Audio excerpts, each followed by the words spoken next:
प्यारे बंधुओं, इस कार्यक्रम को इससे पहले कि हम आगे बढ़ाएं, पेश है आपकी खिदमत में एक सुंदर गीत। धन्यवाद सदा प्रभु कृष्ण तुझे, तेरे सन्मुख शीश नवाते हैं। हम तेरी आराधना करने को दरबार में तेरे आते हैं। धन्यवाद सदा प्रभु कृष्ण तुझे। धन्य वीरों का इस मंडली के, तेरे नाम पे जो बलिदान हुए। धन्य वीरों का इस मंडली के, तेरे नाम पे जो बलिदान हुए। हम उनके साहस त्याग को ले, हम उनके साहस त्याग को ले, नित आगे बढ़ते जाते। धन्यवाद सदा प्रभु कृष्ण तुझे, तेरे सन्मुख शीश नवाते। हम तेरी आराधना करने को दरबार में तेरे आते। धन्यवाद सदा प्रभु कृष्ण तुझे। जिस क्रूस पे तेरा रक्त बहा, संसार के पापी जन के लिए।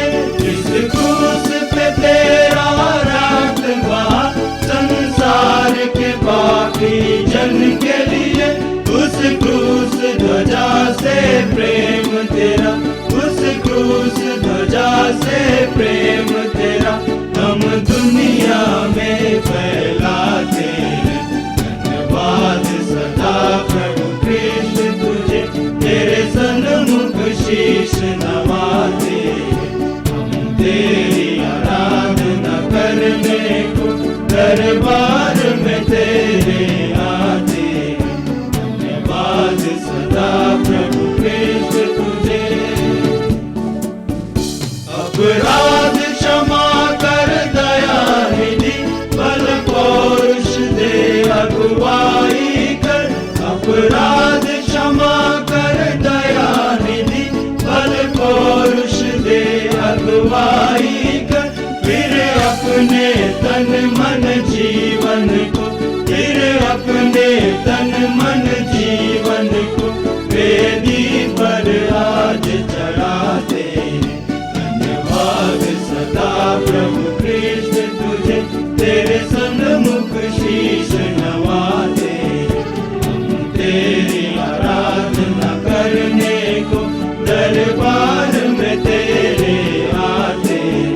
धन्यवाद सदा प्रभु कृष्ण तुझे। सहनशीलता एक शांत मन का श्रृंगार है, एक अच्छे व्यक्तित्व का शस्त्र है, जिससे छोटे बड़े विवाद पनपने से पहले ही बौने रह जाते हैं। बड़ी बड़ी मुसीबतें किसी पड़ाव में रुक जाती है, जहां कुछ समय बाद उसका अता पता नहीं होता। सहनशीलता एक इंसान को अच्छा बनाकर ही दम लेती है। सहनशीलता के बारे में भाई डैनियल मनोरथ क्या कहना चाहते हैं, आइए सुने भाई डैनियल मनोरथ को। आज का समय बहुत कठिन है। संसार विभिन्न नकारात्मक परिस्थितियों से होकर जूझ रहा है। बढ़ते हुए कार्य हैं और कार्य करने की शैली भी तनावपूर्ण होती जा रही है। व्यक्ति अपने आप को बहुत दबावों से घिरा हुआ महसूस करता है। कार्य समय पर पूरे नहीं हो पाते, कठिनाइयां मुंह बाए खड़ी रहती हैं, परिस्थितियां अचानक से बदल जाती हैं और ऐसे समय में यह बड़ा स्वाभाविक सा है कि व्यक्ति चिड़चिड़ा हो जाए। यह बड़ा स्वाभाविक सा है कि वो जल्दी क्रोधित होने लगे। यह बड़ा स्वाभाविक सा है कि वो तनाव के प्रति अपनी प्रतिक्रिया नकारात्मक रूप से व्यक्त करे।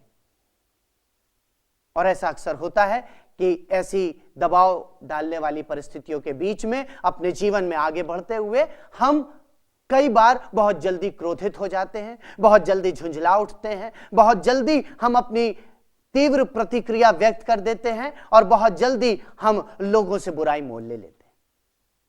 कई बार ऐसा होता है कि हमारी इस प्रतिक्रिया के परिणाम स्वरूप हमारे संबंध खराब हो जाते हैं।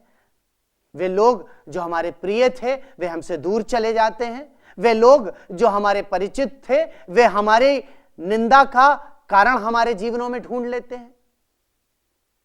तो ऐसे समय में यह बड़ा आवश्यक है कि हम अपने जीवन में सहनशीलता को धारण करें।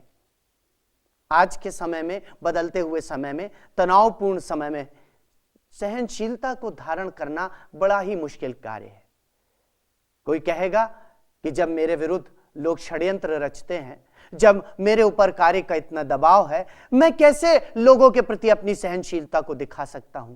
कैसे मैं लोगों की बातों का जवाब ना दूं? कैसे मैं लोगों की आलोचनाओं का प्रत्युत्तर ना दूं? यह तो बड़ा कठिन है। लेकिन आज की मैं आपसे यह बात करना चाहता हूं कि हमको अपने जीवन में सहनशीलता को लाना है, और यह सहनशीलता लाने से हमारे जीवन में कई ऐसे परिवर्तन आएंगे जो हमारे जीवन को और भी बेहतर बनाएंगे। धर्मशास्त्र बाइबल के परिप्रेक्ष्य को देखते हुए कुछ बातों पर हम विचार करेंगे जो कि बाइबल की शिक्षाओं पर आधारित हैं और जो हमको सहनशीलता धारण करके अपने जीवन में आगे बढ़ने का दिशा निर्देश देती हैं। जो पहली बात है इस संबंध में वो ये कि हमको सहनशीलता अपने जीवन में धारण करना है, क्योंकि इससे हम अपने आप पर नियंत्रण पाना सीखते हैं। आज मनुष्य ने बड़ी बड़ी चीजों पर नियंत्रण करना सीख लिया है। एक बटन से विनाशकारी एटम बॉम्ब का धमाका हो सकता है, एक बटन से टीवी ऑन हो सकता है, रिमोट के एक बटन से हम अपना मनचाहा चैनल देख सकते हैं। यहां तक के रिमोट से कारें चलने लगी हैं, यहां तक कि एक बटन दबाने से हमारा वाहन अपने आप आगे बढ़ जाता है। विकसित देशों में बहुत सारी चीजें मात्र एक बटन के दबाने पर हमारे हाथों में नियंत्रित है। लेकिन जिस बात पर हम नियंत्रण नहीं रख पाए हैं वो है अपने स्वभाव पर।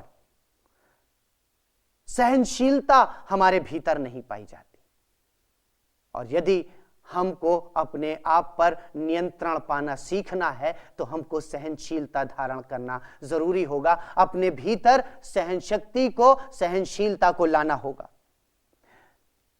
प्रभु यीशु मसीह का शिष्य पौलुस प्रेरित जब विभिन्न पत्रियां लिखता है लोगों को प्रोत्साहित करने के लिए, तो अपने बारे में लिखता है कि मैं अपनी देह को मारता हूं, कूटता हूं, वश में लाता हूं, ताकि जो कुछ मैं प्रचार करता हूं ऐसा ना हो कि मैं स्वयं ना कर पाऊं उस बात को, और जिसके कारण से मैं लोगों के सामने उपहास का पात्र बनूं।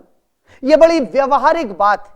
हम दूसरों को अगर उपदेश दे रहे हैं और हम स्वयं पर उस चीज को लागू नहीं कर पा रहे हैं, तो फिर हमारा वो उपदेश देना, लोगों को बताना व्यर्थ है।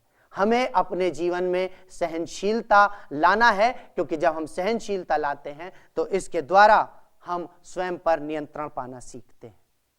दूसरी बात, जब हम अपने जीवन में सहनशीलता लाते हैं तो हम दूसरों को क्षमा करना सीखते हैं, दूसरों की गलतियों को नजरअंदाज करना सीखते हैं। आज का जो समय है वो लोगों में गलतियों को ढूंढने का समय है। कैसे मैं किसी को नीचा दिखाऊं, कैसे किसी व्यक्ति में उसकी गलती को ढूंढ सकूं, कैसे मैं किसी व्यक्ति की कमजोरी को 4 लोगों के सामने प्रचारित कर सकूं।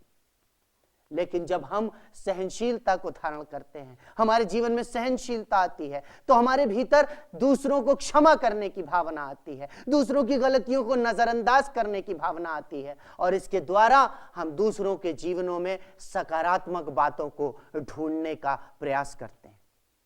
तीसरी बात, हम अपने जीवन में सहनशीलता को लाएं, हम अपने जीवन में सहनशीलता को धारण करें, क्योंकि इसके द्वारा हमारा व्यक्तित्व प्रभावशाली होता है। वो व्यक्ति जो बात बात पर चिड़चिड़ाने लगता है, वो व्यक्ति जो बात बात पर क्रोधित हो जाता है, वो व्यक्ति जो बात बात पर अपनी कटु प्रतिक्रिया को व्यक्त कर देता है, लोग उसके व्यक्तित्व को प्रभावशाली नहीं मानते। ऐसे व्यक्ति को लोग बहुत ज्यादा पसंद नहीं करते। लेकिन एक ऐसा व्यक्ति जो लोगों की सुनकर बहुत खामोशी के साथ, एक सहनशीलता के साथ अपनी प्रतिक्रिया को व्यक्त करता है, लोग उसके व्यक्तित्व से प्रभावित होते हैं। गांधी जी ने अपनी सहनशीलता के कारण भारत को आजादी दिलाने में एक महत्वपूर्ण भूमिका निभाई। उनकी सहनशीलता की शिक्षाओं के कारण उनके जो सत्याग्रह आंदोलन था वो सहनशीलता पर आधारित था, और उसके कारण से उनको अंग्रेजों का सामना करने में मदद मिली और हमारा देश स्वतंत्र हो सका। जब हम अपने जीवन में सहनशीलता को धारण करते हैं तो हमारा व्यक्तित्व प्रभावशाली बनता है। और जो चौथी और अंतिम बात है, जो कि सबसे प्रमुख है, वो ये कि प्रभु यीशु मसीह जो हमारा उद्धार करता है, प्रभु यीशु मसीह जो हमको इस संसार में एक अच्छा जीवन जीने की शिक्षा देता है, उसकी हमसे यह अपेक्षा है कि हम सब बातों में सहनशीलता धारण करें। उसने अपने विरोधियों का दबाव सह लिया, उसने अपने विरोधियों का विरोध सह लिया, उसने क्रूस की मृत्यु सही, अपने विरोधियों के थप्पड़, घूंसों और लातों को सहा, और ऐसा करके उसने हमारी खातिर पापों की क्षमा को मोल लिया, उसने हमारी खातिर पापों की क्षमा अर्जित की, और उसने हमारे लिए अनंत जीवन का उपहार प्रदान किया। प्रभु यीशु मसीह सहनशील बना रहा, उसके हाथ में सारी सामर्थ थी, सारा अधिकार उसके पास था।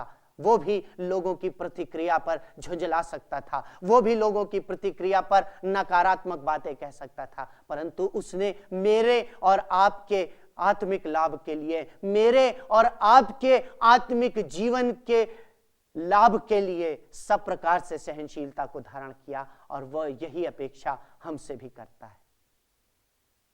आज यही बातें मैं आपसे कहना चाहता हूं। हम अपने जीवन में सहनशील बने, क्योंकि जब हम सहनशील बनेंगे तो हम अपने ऊपर नियंत्रण पाना सीख सकेंगे। जब हम सहनशील बनेंगे तो हम में दूसरों को क्षमा करने की भावना आएगी, और जब हम सहनशील बनेंगे तो हमारा व्यक्तित्व और भी अधिक प्रभावशाली होगा। और सबसे बढ़कर जब हम सहनशील बनेंगे तो हम प्रभु की अपेक्षाओं को पूरा कर सकेंगे, प्रभु की आज्ञाओं को अपने जीवन से पूरा कर सकेंगे। मुझे पूरी उम्मीद है कि आप भी कभी ना कभी और कहीं ना कहीं सहनशील बनने की कोशिश करेंगे। कार्यक्रम से संबंधित अगर आपको और जानकारी चाहिए तो आप अपने निकटतम चर्च से जरूर संपर्क करें। इसी के साथ आप सभी को निर्मल का नमस्कार।